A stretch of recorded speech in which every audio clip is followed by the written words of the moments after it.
Robert Wise, whose West Side Story won the Academy Award for Best Picture, Best Direction, whose Sound of Music won the Academy Award for Best Picture, Best Direction. Robert Wise, two-time Academy Award-winning producer-director, now crosses half the globe to the heart of the Far East to turn his camera on a completely new vista, the exciting world of adventure.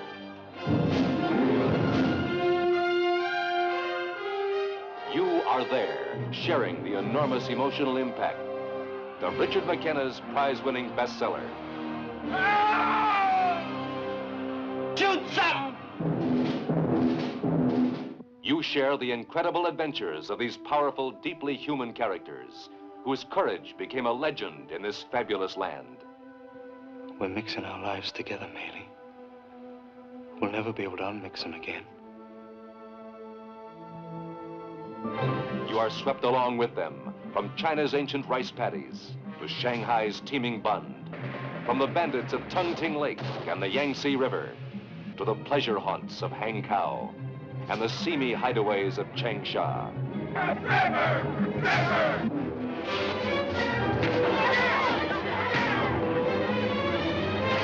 The camera has never captured such visual excitement, such a vast revealing spectacle of the Orient, of an American gunboat patrolling its troubled waters, and of the handful of strangers caught up in its intrigue. He is a murderer! He killed a Chinese woman who was carrying his child! Steve McQueen as Jake Holman, the young, restless outsider. And Candice Bergen as Shirley Eckert, who understood this land she loved, but not the man she wanted. It ain't gonna work, Shirley. Why?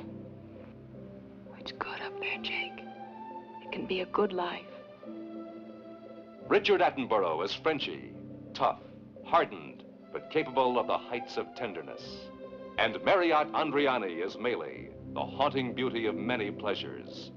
Prize for the highest bidder. I'll do what you want. You bought me. I didn't buy you. I don't want it to be like that between us. And Richard Crenna as the captain, whose tiny gunboat held their lives and their loves in the balance as it suddenly achieved world importance. We will make one last savage thrust deep into China. And if San Pablo dies, she dies clean. Years in preparation and production. A continent in revolt as its locale. Thousands upon thousands in its cast. Here is the master of the art of filmmaking, Robert Wise, at his best.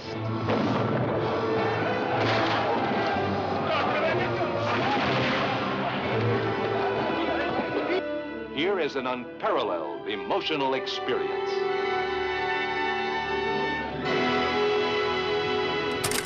Out at Warner Brothers, those were the days you could call the DGA, ask for a director's contact info, and get it. Right. And usually it was a business manager or an agent or an entertainment attorney. But if your request was legitimate, they'd put word in and you'd get a call back. And more often or not, and Wise was one of the guys that called back. And maybe he was like this with you. I want to get to your favorite movie of his in a second, but he acted like he had never been complimented before. When I said he was one of my favorite directors, he was like, wow, that's so nice of you to tell me. I'm like, come on. But wasn't he like he was very like endearing like that, wasn't he? Yeah, self-effacing. I mean, he came right out of the studio system. He was in that transition period. Then he became independent. But he was just, I'm a director. I've got a job to do. I go to work and I do it. I mean, there was nothing special or spectacular about it. And he just said, well, this is a story I like to tell. And so I went in and we did it. It was that kind of. For sure. What do you have a favorite movie of his or a couple of favorites? Yeah, I sort of did up a list and we can go through it quickly because he directed 42 films. So I'm just picking out a few, but yeah, he was busy. One that I really like, and just because I recognize, being a director, the difficulties in making it and how he pulled it off, was The Sand Pebbles.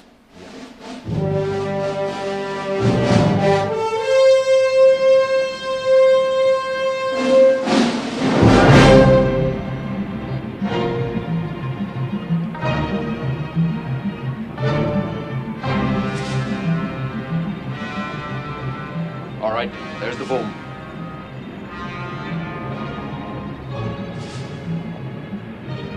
About a dozen junks, 50 to 60 feet apart. A cable from bow to bow. Half speed. Half speed.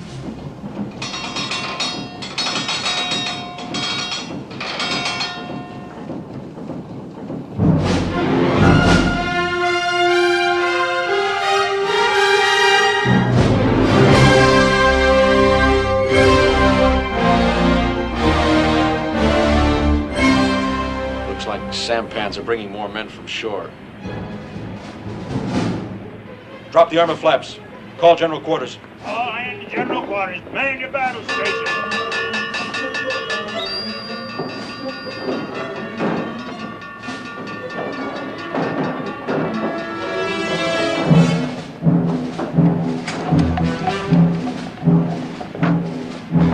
Let's go.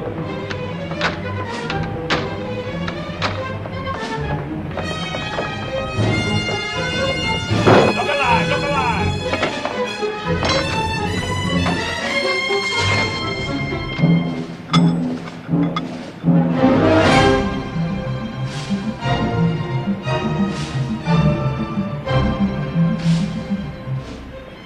Minimum crew in the engine spaces. All of us come topside. Aye, sir. Minimum crew in the engine spaces. All others topside. Coming up. Stosky, take the throttle. Colonel McDonald, handle the boilers. Rest of you on deck. What's it?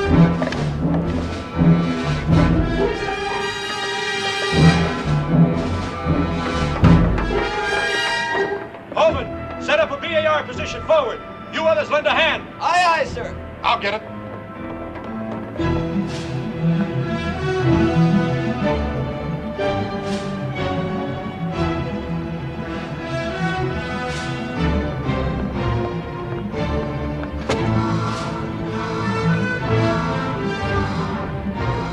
From the bulkhead over.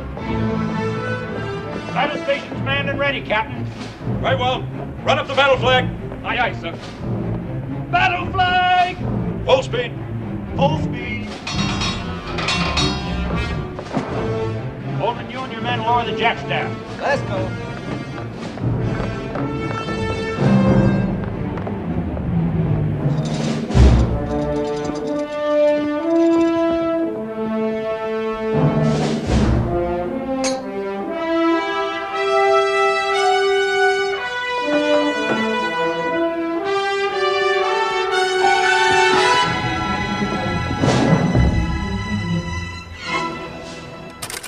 Superb film.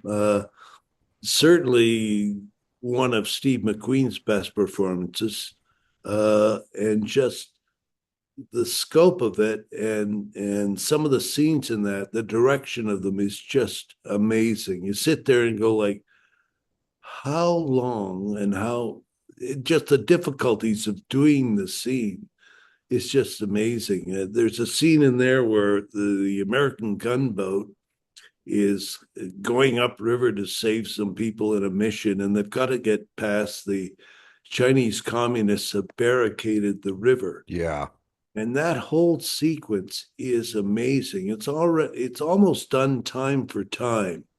And you see every detail of it, and it's just superbly done.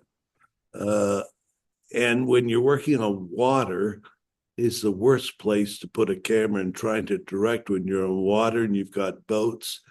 And just imagine, oh God, that take didn't work. We've got to reset. You got to take the boat all the way back to where it was. It's just an amazing piece of work.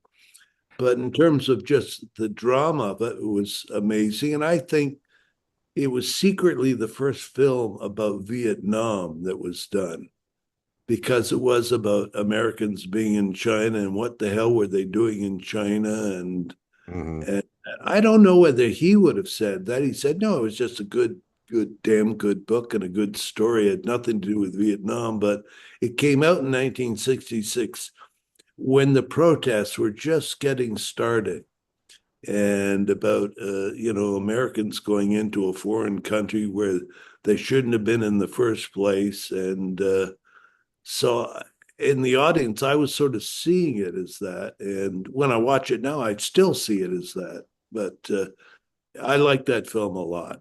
He'd be the first one to tell you it's open to interpretation, probably knowing full well he was insinuating certain things or doing some directorial foreshadowing. What I love about the movie you picked is the action sequences are spectacular, and so is the buildup. The scene you're talking about right there, there's that moment where they're prepping the guns and they're doing everything the characters do. Yeah. He cast great faces in that too. Joe Turkel, Simon Oakland, really wonderful actors. But there's that moment where, the flag gets hoisted up and there's like that galvanizing music cue and they're all, okay, now we're doing this. And just the way the camera moves to capture McQueen moving along the sandbags and the bullets hitting, he was underappreciated, I think, in terms of his action sequences. Oh, absolutely. And that's a great example. That's like I've heard people have their various critiques, the movie's too long or whatever, but there are moments in that movie that you can't deny that are spectacular. And the movie, although it's long, the story builds beautifully, and the ending is I think one of the best I've seen. It's and I don't mind its length because it was when they made movies like that, there was a certain pace, and he got into it and he maintained that pace and built and built and built, and you really got into the characters in that film. Hello, we're the Fab Four. He's Gavin. And he's Ardy, and we're both two people from the Fab Four. Help us find a cure for NMOSD, and with it, cancer. Go to the Guthrie Jackson Foundation today and donate. Thank you very much.